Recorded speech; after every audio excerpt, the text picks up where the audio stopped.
Bom dia a todos. Que a paz de Jesus seja em nossos corações, né? Vamos continuar então o nosso estudo do livro Profecias, do professor Pietro Baldi. Aqui é o estudo número 5 desse capítulo 7, né? Que é o Apocalipse, né? É o penúltimo capítulo do livro, né? Ele encerra o livro no capítulo 8, que é as profecias de Malaquias, Nostradamus. Aqui ele continua dizendo: um grande drama do Apocalipse está em seu epílogo e fecha-se em sua terceira parte, com a cena grandiosa da ressurreição dos mortos e do juízo universal. Satanás está definitivamente derrotado. Diante do trono de Deus comparecem os mortos. Abre-se o livro da vida, em que tudo está escrito, e cada um é julgado segundo suas obras. O mar entrega os seus mortos. A morte e o inferno entregam os seus mortos. Nesse finalzinho desse capítulo 7 aqui, o Dr. Baldi está fazendo, quer dizer, dentro daquela escatologia do Apocalipse, que ele já vai entrar num nível de sistema, quer dizer, numa vida em que todos já estão retornando, como diz Jesus, ao reino dos céus, né? Depois de uma jornada grandiosa e quase que infinita no tempo, após a nossa queda espiritual. Então ele vai continuar afirmando aqui, quer dizer, que a partir desse momento, ele vai dizer assim: abre-se o livro da vida, e tudo que está escrito, abre-se o livro da vida em tudo que está escrito, e cada um é julgado segundo as suas obras, quer dizer, segundo aquilo que realizou durante a sua vida. O mar entrega os seus mortos, né? A morte e o inferno entregam os seus mortos. Então, é como se toda a terra estivesse restituindo, né, ao longo dos milênios, dos milhões de anos, os mortos, enfim, aqueles espíritos que preferiram ou que escolheram, ou por outro lado, que chegaram aqui através de determinadas situações na terra para realizar a sua jornada espiritual. E ao longo desses milênios, quer dizer, muitos foram se recuperando, muitos foram a gente pode até dizer que muitos foram retornando ao seu mundo espiritual após a realização da sua jornada espiritual. Então é um momento em que o livro da vida se abre, né? E todas as almas, tanto os vivos como os mortos, mas principalmente os mortos, né, vão receber a sua recompensa ou o seu prejuízo, dependendo da vida de cada um, se for exilado para um outro planeta. Mas aqui o professor Baldi está nos referindo, quer dizer, a uma escatologia no retorno ao sistema. Então ele vai continuar dizendo assim: depois, a morte e o inferno foram lançados no lago de fogo. Esta é a segunda morte. E aquele que não foi achado escrito no livro da vida foi lançado no lago de fogo. Quer dizer, lá no livro do Apocalipse, capítulo 20, 14 e 15. Após uma absoluta destruição final, em que são anulados também a morte e o inferno. Uma segunda morte, última e definitiva, em que são precipitados todos os que não foram achados escritos no livro da vida. E a vida é Deus. Então isto quer dizer, aqueles que não eram da parte de Deus e do bem. Então todos aqueles que não se reajustaram com a lei, né, durante esse tempo quase que infinito, em que eles resolveram cair no mundo da matéria, aqueles que por si só não resolveram, por exemplo, se já ajustar com a lei, o professor Baldi aqui coloca como uma possibilidade de aniquilação do próprio espírito, né? Aqueles que realmente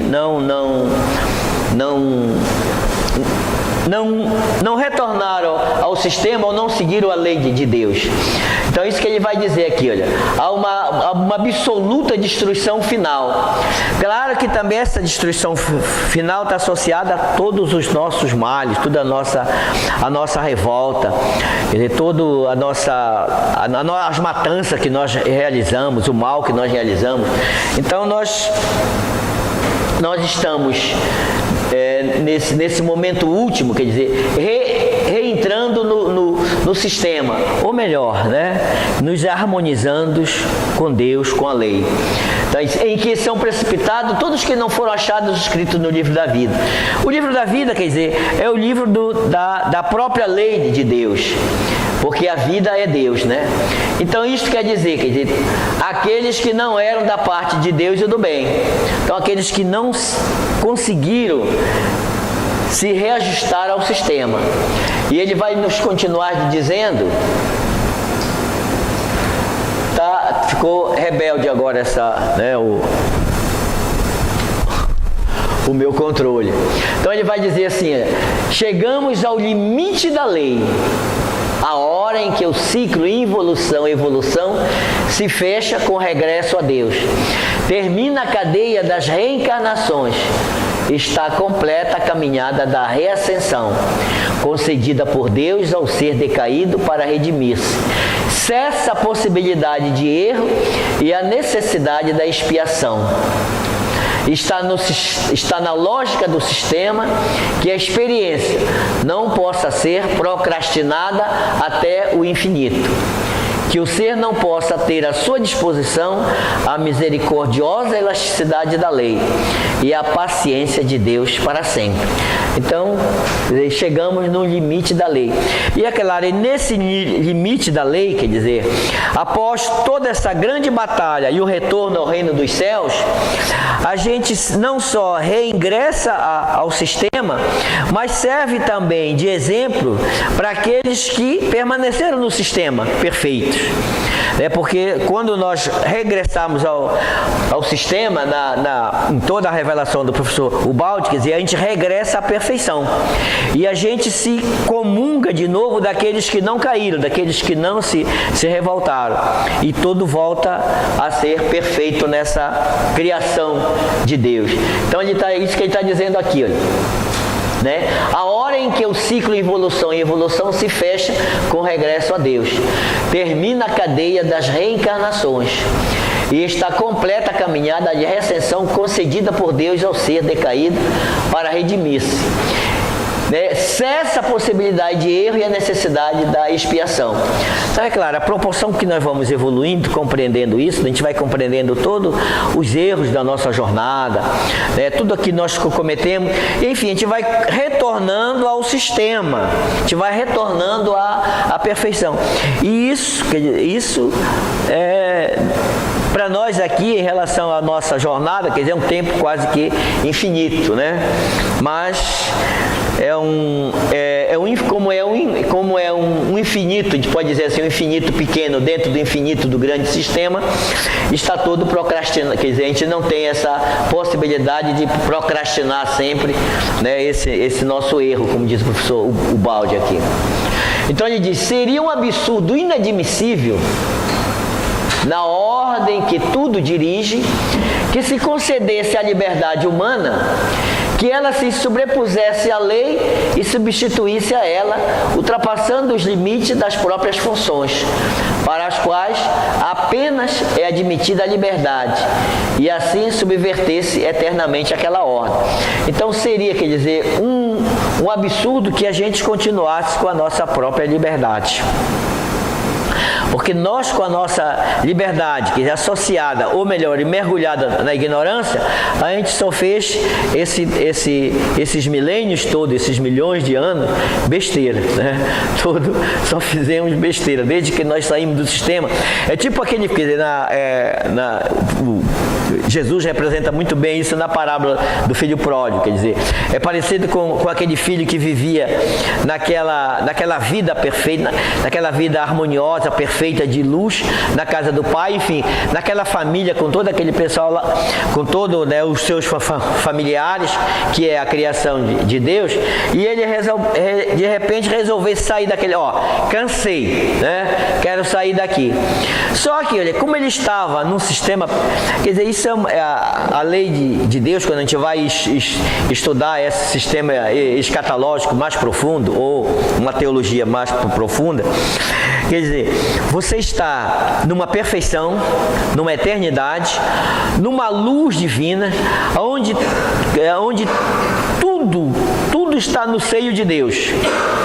Quer dizer, onde existe a onisciência, a onipotência, a onipresença, no absoluto.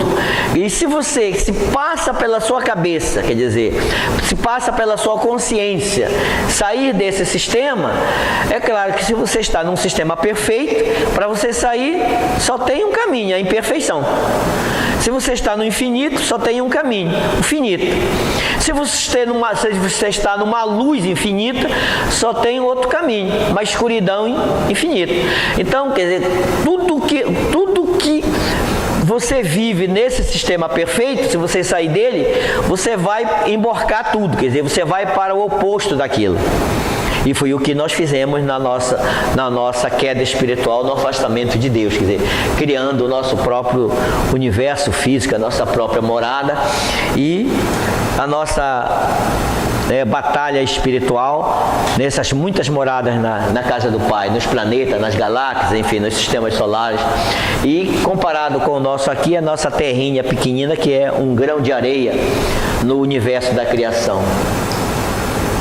Então, deve chegar a hora em que termina o tempo máximo concedido, para que o caminho da evolução tenha sido percorrido por aqueles que o quiseram percorrer.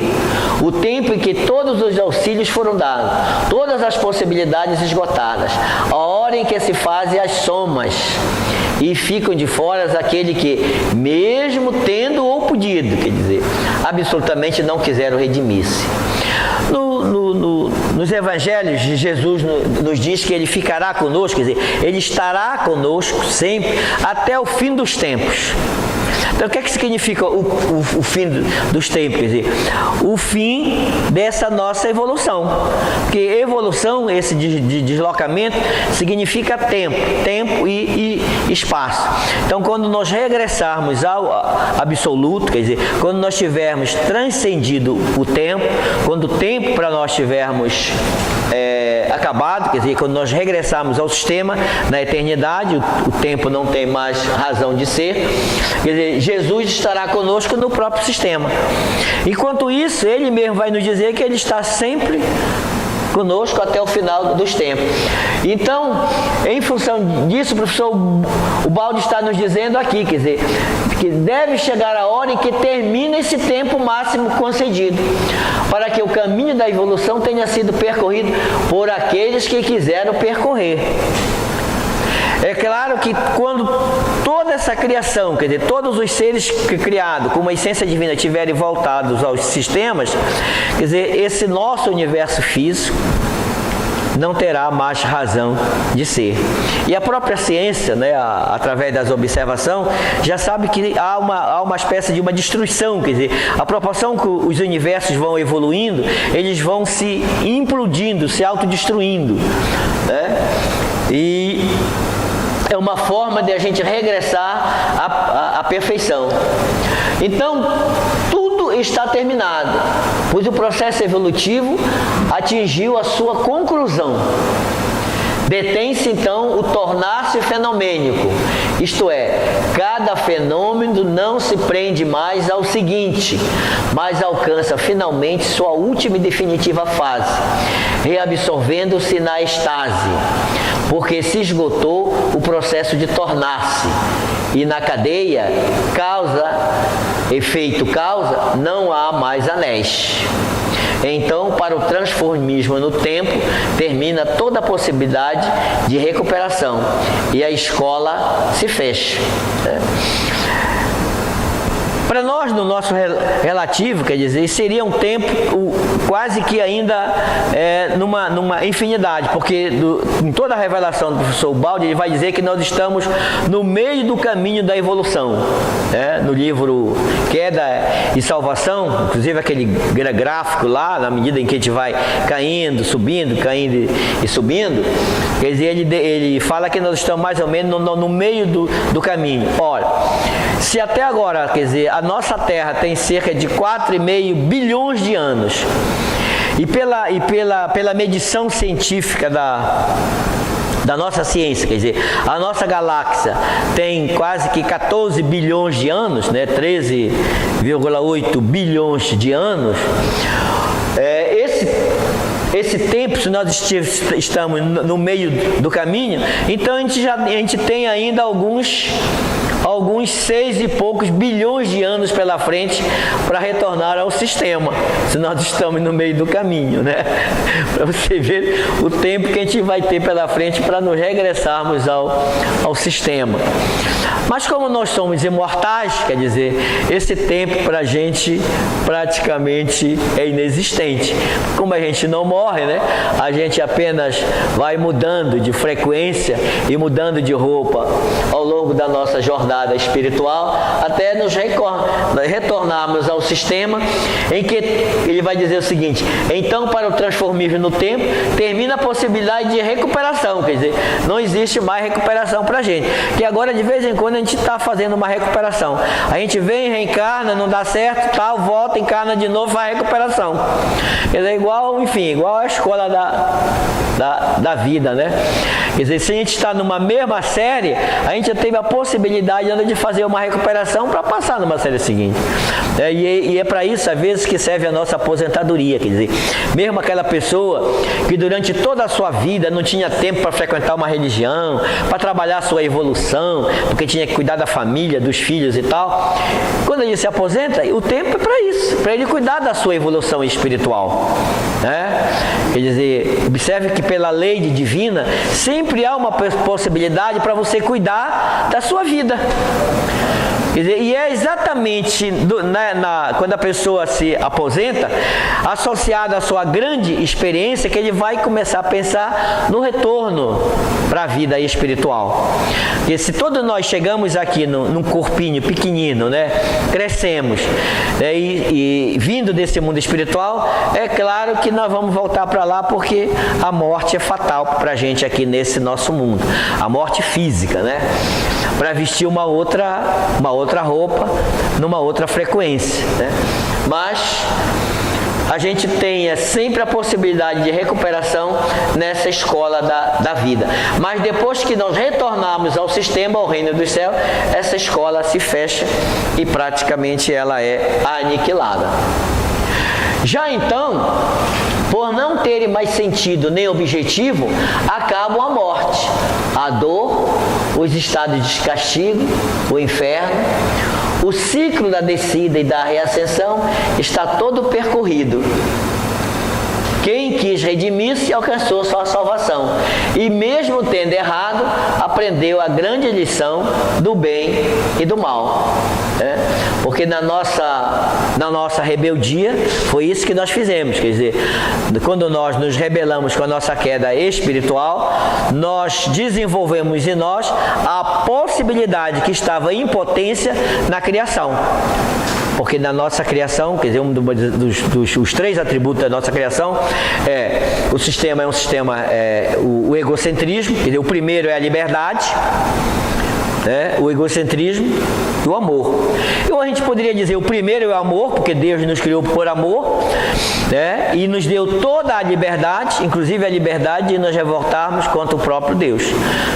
Quer dizer, são os nossos 3 atributos que a gente tem como essência, e que na nossa reencarnação aqui a gente manifesta isso dentro de nós, que na presença da divindade em nós, que às vezes é difícil a gente compreender. Jesus nos diz, não só Jesus, mas outros grandes mestres trouxeram revelações para outras religiões, vai dizer que a divindade suprema está dentro de cada criatura. Se está de dentro, quer dizer, como a gente pode distinguir isso, né? E a gente tem em nós mesmos essas características de não querer errar. Ninguém quer errar, certo? Nós fazemos tudo na vida para não errar. Quer dizer, isso é um atributo dos, quer dizer, para sermos o quê? Perfeito. Quer dizer, a perfeição é um atributo que está em nós latente, como potência. A perfeição. A outra coisa o que é a liberdade. Nós podemos pensar o que nós quisermos. Nós somos livres para pensar o que nós quisermos. Podemos até ser proibidos de expressar o nosso pensamento, né? Uma pessoa pode até amordaçar a gente, enfim, né? Privar a gente da gente estar falando, mas não priva do pensamento. O nosso pensamento. E a outra é a nossa o quê? Quer dizer, nós temos nessa esperança latente, nós temos dentro de nós uma esperança. A esperança de uma vida melhor, num futuro melhor. Enfim, isso é o sentido da evolução que está em nós, né? No caminhar para o absoluto, na forma dessa esperança. Daí a gente distingue perfeitamente o que é o bem e o que é o mal para nós. Então Deus só pode ser vencedor absoluto, né? Deus é um vencedor absoluto. Não poderia sê-lo com inimigos acorrentados, que eternamente clamasse contra ele a voz de sua maldição, meditando uma revolta. A lógica impõe não só a vitória absoluta de Deus, mas numa ordem que se tornou perfeita, como deve ser toda a obra de Deus. Também não se permite absolutamente a dissonância de vozes rebeldes, ainda que afastadas, e a presença de um tumor maligno à espera de arrebentar. Então, na harmonia da criação, observe, tudo deve ser perfeito. Tudo deve estar, né, numa ressonância de uma harmonia em que tudo é obedecido pela única lei. Quer dizer, o nosso próprio corpo, né, observe que o nosso corpo, o funcionamento orgânico do nosso corpo é uma representação dessa lei. Olha a perfeição que a gente vai estudar, quer dizer, a proporção que a gente vai refletir sobre a biologia e a química, quer dizer, a biologia no sentido do funcionamento orgânico da nossa vida, e a química mostrando os componentes da nossa estrutura molecular, até o nosso DNA, toda a nossa estrutura. Olha a perfeição com que tudo se realiza aqui dentro de uma lei. E não só nesse corpo, quer dizer, por toda a manifestação da vida, seja no pequeno vegetal, seja no inseto, seja no animalzinho. Existe toda uma beleza, quer dizer, de uma harmonia no nosso corpo.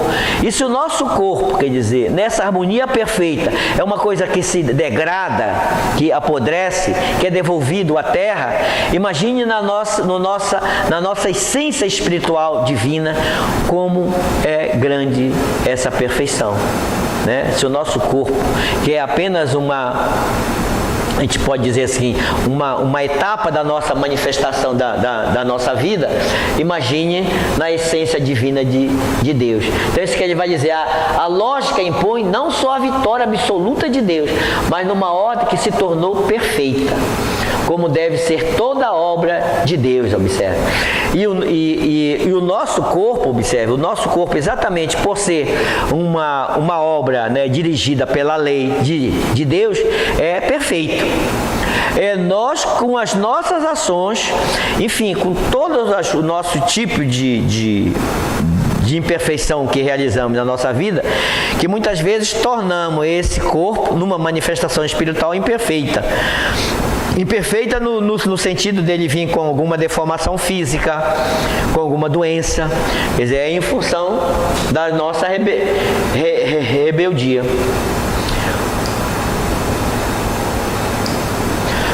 Já que nenhuma coisa pode existir fora do todo que é Deus, e como poderia ficar em Deus uma zona de antideus? Quer dizer, o professor Baldi está nos dizendo aqui o seguinte, quer dizer, no retorno da criatura ao Criador, não pode haver mais nenhum tipo de rebeldia, nenhum tipo de ressonância que esteja contrário àquela lei de harmonia da lei de Deus. Então, quer dizer, não pode haver mais nenhuma forma de um antagonismo contra Deus, né? Além disso, no universo em que só achamos fenômenos que tendem a resolver-se, o fato da sobrevivência eterna de individuações pessoais das forças do mal seria o único fenômeno que permaneceria incompleto, sem conclusão, nem em sentido positivo de vitória, nem em sentido negativo da derrota absoluta e definitiva. Então, nesse sistema, quer dizer, só haveria a harmonia com a lei de Deus. Não haveria mais a nossa... E a gente diria o seguinte, e a nossa liberdade? Observe que nós temos a nossa liberdade, ela é intrínseca à liberdade da criação. No livro A Lei de Deus, o professor Ubaldi nos diz assim, que nós temos a nossa vontade e a vontade de Deus. Na maioria das vezes ainda, a gente vai fazendo a nossa vontade e deixa a vontade de Deus, sem nenhuma possibilidade de a gente caminhar com Deus.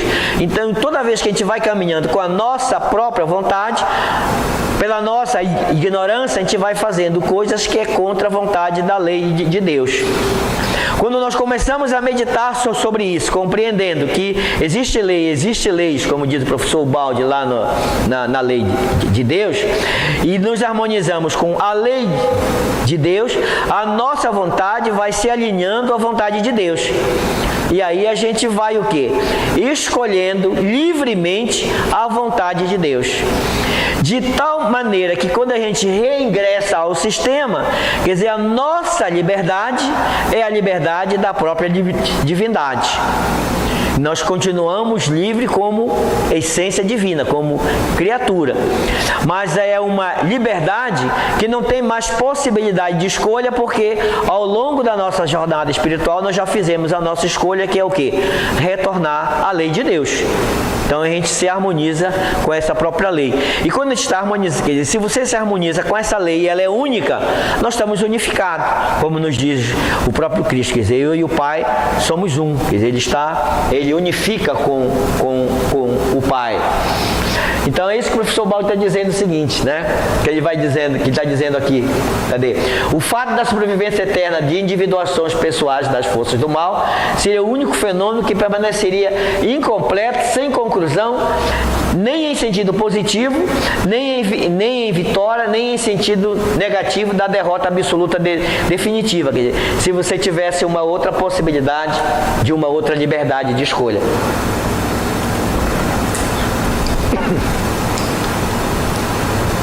É preciso compreender que, passado esse limite, entra-se no absoluto, no imóvel perfeito, e que aí todos os conceitos do nosso relativo, do tornar-se em busca de uma perfeição, todos os seus pontos de referência em que se baseia, caem. Nesse mundo superior, é lógico que não pode subsistir nossas concepções. As vitórias do absoluto não podem ser iguais às vitórias do relativo. Os triunfos de Deus devem ser diversos dos nossos, ou seja, os triunfos de Deus devem ser absolutos, sem possibilidade de reações e continuações de luta, simplesmente resolutivas e definitivas. Por quê? Porque você está no absoluto, no além do tempo e do espaço. Aquilo que nós vimos no slide passado, quer dizer, numa situação de estase, quer dizer, uma situação de estase é uma situação em que você está numa harmonia de perfeição que não passa pela sua possibilidade nenhum tipo de transformação. Quer dizer, esse é o sentido do absoluto divino. Você está numa harmonia perfeita, numa felicidade perfeita. Nessa felicidade, observe, a gente não vai se estender aqui no problema da teologia, mas é como se a nossa felicidade, quer dizer, a minha felicidade, fosse fazer sempre a vontade do outro, viver pelo outro. não passaria em momento nenhum pelo meu pensamento alguma coisa em função de mim mesmo. Toda a minha felicidade, todo o meu sistema de harmonia estaria em função do outro. É nesse sentido que toda a criação estaria em função de Deus, da divindade. E ele exatamente, quer dizer, e ele estando em todos, todos eram um. É muito difícil na nossa concepção de relativo, porque nós estamos mergulhados sempre no dualismo, quer dizer, entre uma coisa e outra, a gente conceber o absoluto. A gente teria que estar, quer dizer, num estado de perfeição. Como nós não estamos no estado de perfeição, é difícil para a gente, né, imaginar esse estado. Então, as vitórias do absoluto não podem ser iguais às do relativo. Os triunfos de Deus devem ser diversos dos nossos. Quer dizer, devem ser triunfos absolutos, sem possibilidade, porque os nossos sempre, qualquer que seja a nossa vitória, sempre tem uma reação. A gente reage de qualquer maneira. E no absoluto não há essa possibilidade de reação. Porque a reação sempre nos leva à escolha de dois fenômenos. Quer dizer, quando a gente reage, a gente está reagindo em função de alguma outra coisa. E quando não há reação, quer dizer, aqui a gente está nesse nível de absoluto. Por isso que é difícil a gente compreender esse nível da divindade. É assim que aquele eu sou chega a não existir mais. E na segunda morte, como diz o Apocalipse, que é aquele que vem anulado até mesmo como espírito.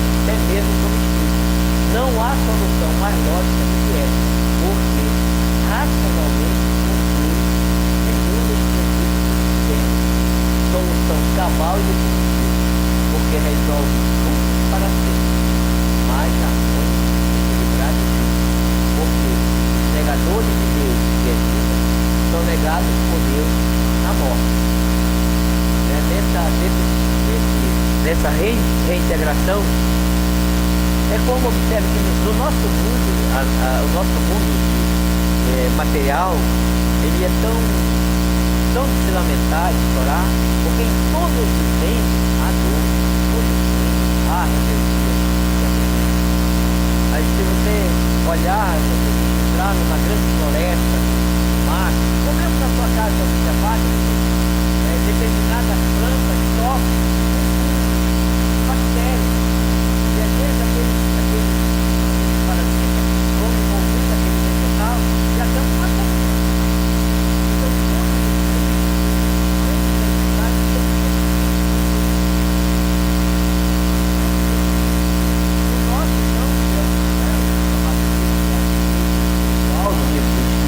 racional, com a nossa liberdade, nós adoecemos exatamente devido às nossas ações, os nossos pensamentos, que é a nossa, quer dizer, os nossos pensamentos dados pelas nossas ações e pela alimentação que nós comemos também. Quer dizer, uma grande decorrência vem da nossa ignorância de como equilibrar esse nosso corpo, essa manifestação para o nosso espírito aqui, para manter esse corpo são.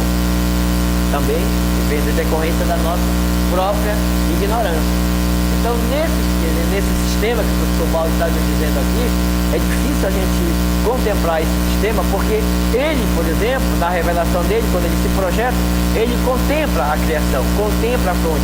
É como se ele chegasse à porta do sistema e contemplasse o absoluto para nos trazer toda a verdade de toda a obra nos 24 livros.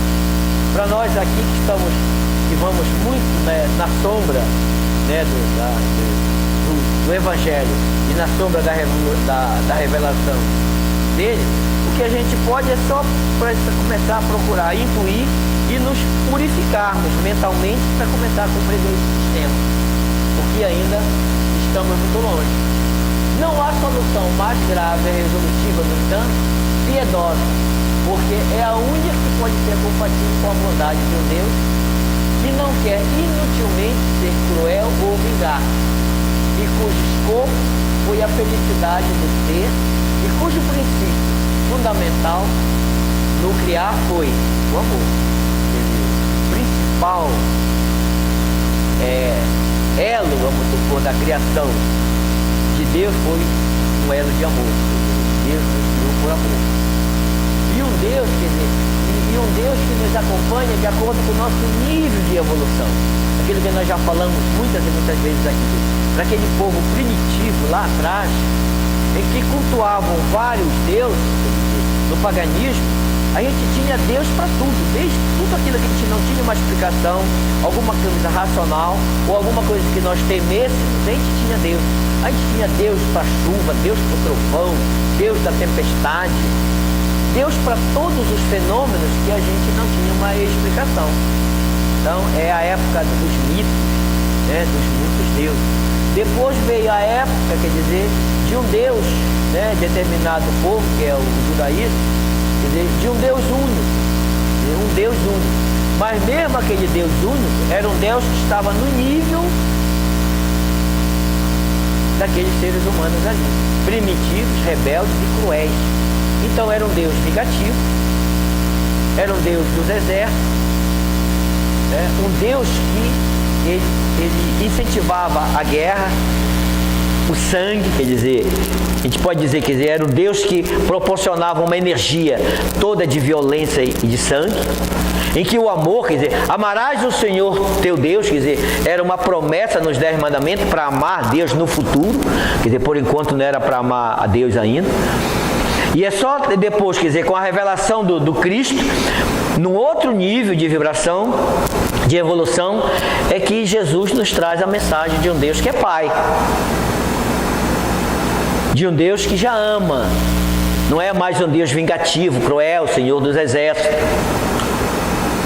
Mas ele também nos traz a mensagem de um Deus que está em nós. Quando ele diz que Deus não está ali, não está por aqui.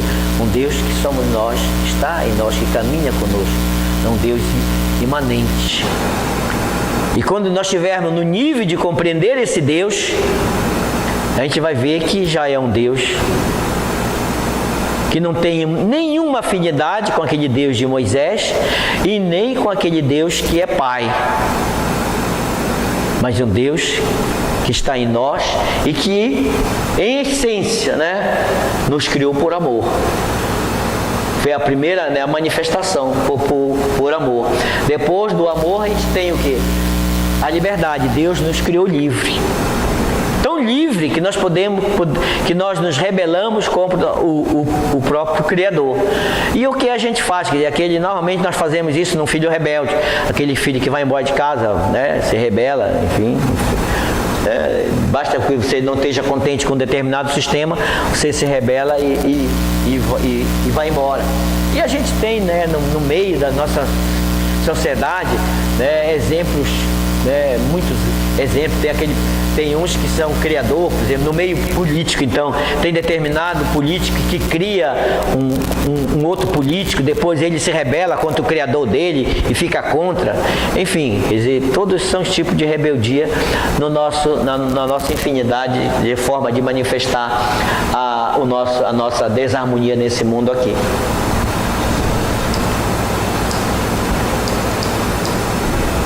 Foi 2 agora, né? Assim, conclui também o Apocalipse, né? A destruição final do mal e das individuações que o personificam, já o tínhamos sustentado nos volumes precedentes. Agora voltamos a esta nova confirmação, depois que o longo caminho ascensional, através destas obras, nos levou a um conhecimento mais profundo e um amadurecimento mais avançado. Observe, nesse capítulo aqui, como o professor Ubaldi, como ele está nas conclusões, quer dizer, desse Apocalipse. É claro que nós já passamos por toda a grande batalha do Armagedon, da seleção. Ou mesmo, quer dizer, no sentido mais profundo, mesmo os que foram expulsos daqui, em outros mundos já evoluíram também. Porque nós estamos nessa escola aqui para evoluirmos. E nessa evolução compreender a imanência de Deus em nós. Nós estamos passando por esse processo de transição, né? Todo por as nossas grandes batalhas, né? A escolha ainda, enfim, ainda está por acontecer. E depois que isso acontecer, quer dizer, a terra livre, como o professor próprio Babaldi nos diz, quer dizer, livre de todos aqueles seres que ao longo de todos esses milênios praticaram violência. E tem, né, uma energia, gente, uma energia belíssima que está surgindo, porque durante todos esses milênios nós temos uma energia masculina, representado também pelo Deus masculino. Pelo Deus, quer dizer, não só pelo Deus, mas por todas essas criaturas, pela uma energia que se impõe pela força. E nós estamos, quer dizer, nossos próprios períodos, né, em cada fase nossa que nós estamos vivendo agora, a gente está observando essas grandes libertação da energia feminina.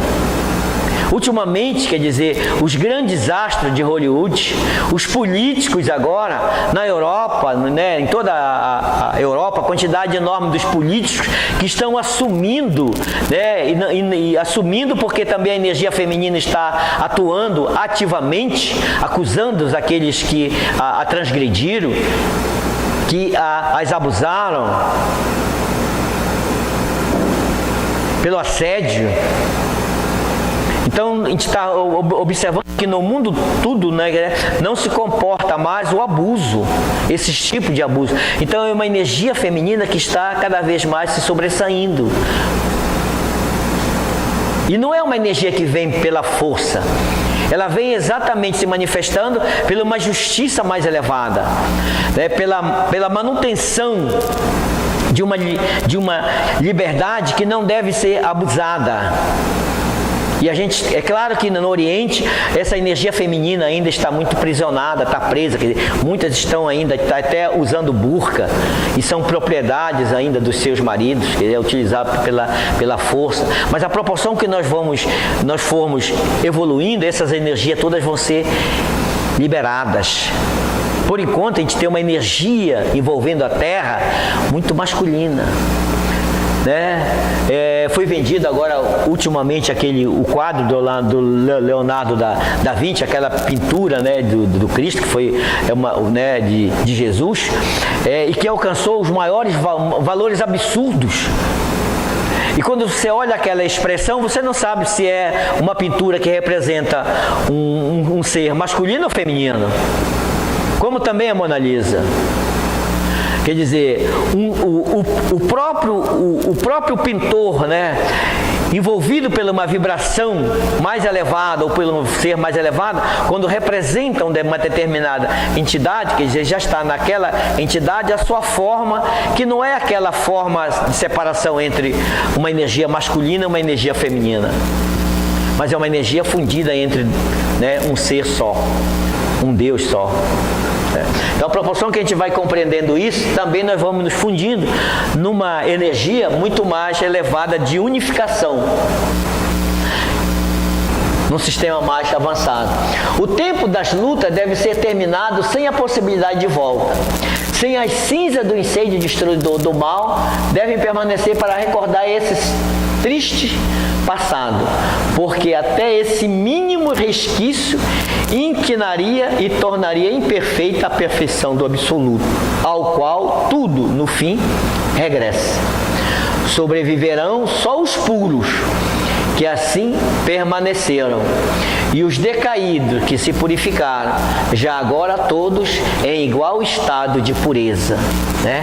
Bonito porque observe na introdução do Sermão da Montanha, Jesus faz aquele exórdio, né, daqueles que vão seguir a lei de Deus.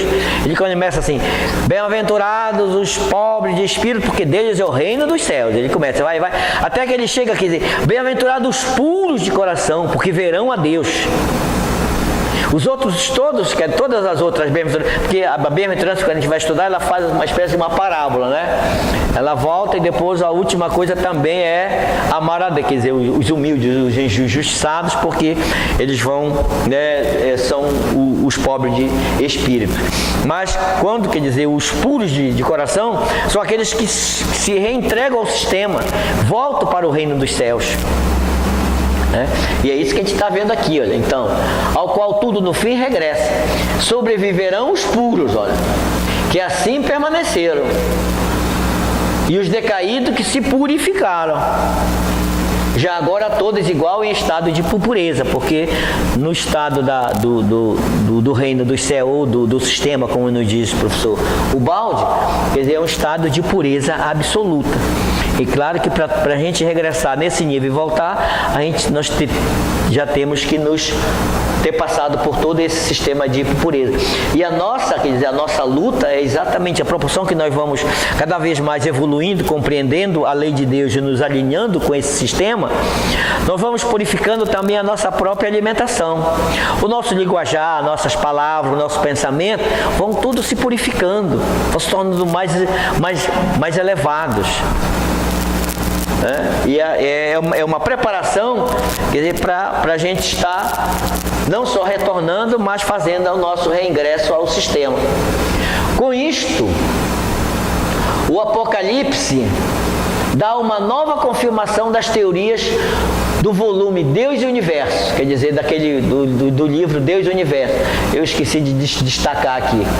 No Apocalipse, tornamos a achar todos os motivos do sistema. Olha. A revolta originária, que se perpetua nos maus, o dualismo bem e mal, Deus e Satanás, a destruição final do mal e o triunfo incondicional de Deus. O Apocalipse narra o caminho do ser rebelde que volta a Deus e conclui com a vitória final do sistema sobre o antissistema. Quer dizer, o Apocalipse, assim como é uma vitória do bem sobre o mal, mas durante toda essa trajetória da civilização humana, em cada período você tem um Apocalipse. Por quê? Porque o Apocalipse é mudança de ciclo, é mudança de era. Quer dizer, você sai de um ciclo e vai para outro ciclo.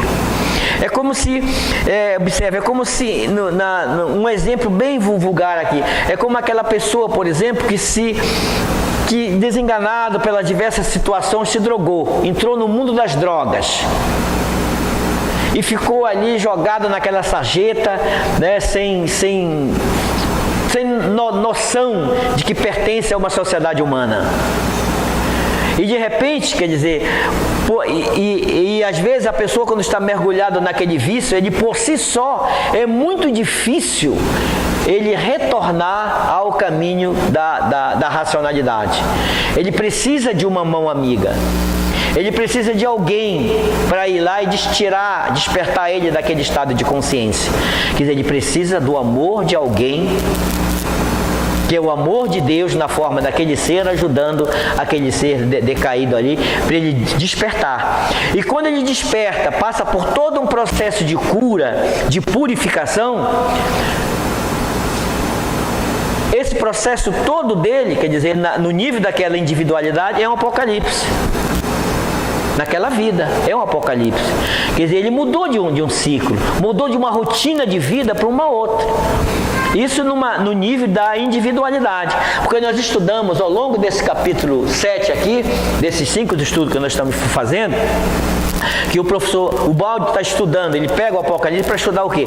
Para estudar o coletivo da sociedade humana, porque o individual é praticamente impossível se estudar, né? 7 bilhões e 500 milhões de pessoas na Terra, você estudar o Apocalipse de cada um, mas a lei é tão perfeita que para cada um do ser desses 7 bilhões e 500 milhões de encarnados, fora os outros bilhões e bilhões de desencarnados, para cada um existe um apocalipse individual.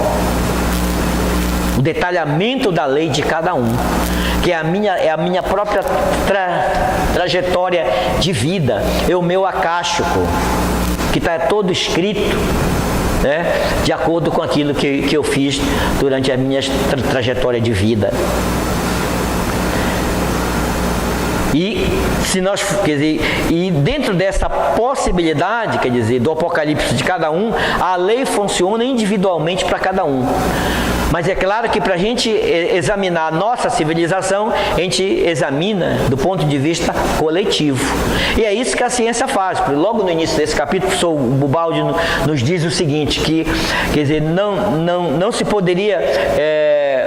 Ele faz a partir da lei dos gases, quer dizer, o movimento das moléculas são aleatório, mas mesmo no movimento individual de cada aleatoriedade daquela molécula, existe uma lei para aquela molécula.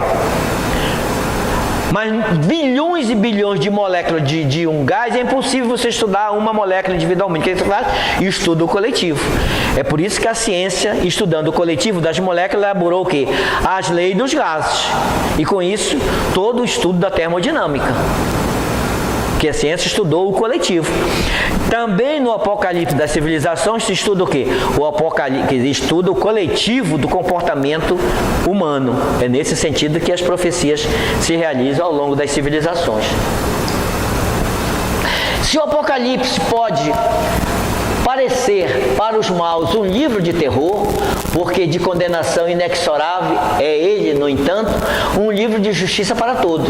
E para os bons é uma mensagem de alegria, porque exprime o desenrolar-se do processo evolutivo do mundo, até a reconquista da originária felicidade, até o triunfo absoluto dos bons no bem, na glória de Deus. Então, observe, para muitos, o Apocalipse é como se fosse, né, uma coisa, uma condenação, uma coisa ruim. Mas não é, quer dizer, é uma própria... Observe, um filho, quando ele começa a sua rebeldia, tem que haver uma reprovação, uma espécie de punição do pai para aquele filho, para ele se orientar com aquela lei, ou se harmonizar naquela vida familiar. Então, a mesma coisa em relação à lei de Deus. Tudo aquilo que a gente pensa que para nós é um mal, no fundo é um bem para a nossa própria vida espiritual. Então, é nesse sentido que a lei sempre funciona perfeitamente conduzindo a nossa evolução. Ainda que no grande todo a gente veja algumas imperfeições ali, porque a gente vê imperfeição dentro da nossa própria imperfeição. É aquela história, quer dizer, toda vez que você critica o outro, você está criticando a imperfeição que está em você mesmo.